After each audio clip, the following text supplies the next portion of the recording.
Hi everyone, welcome to Take My Life. In today's video, I'm going to show you how to uninstall Instagram on iPhone. So let's jump right in.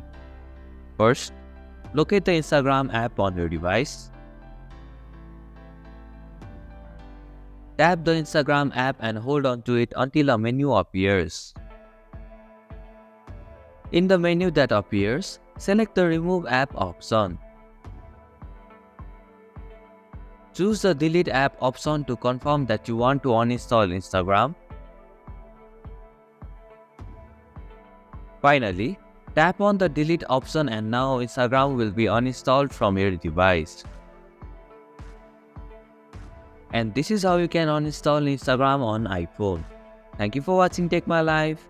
Hope this video was helpful. If it was, then hit the like button and comment down if you have any questions or feedback.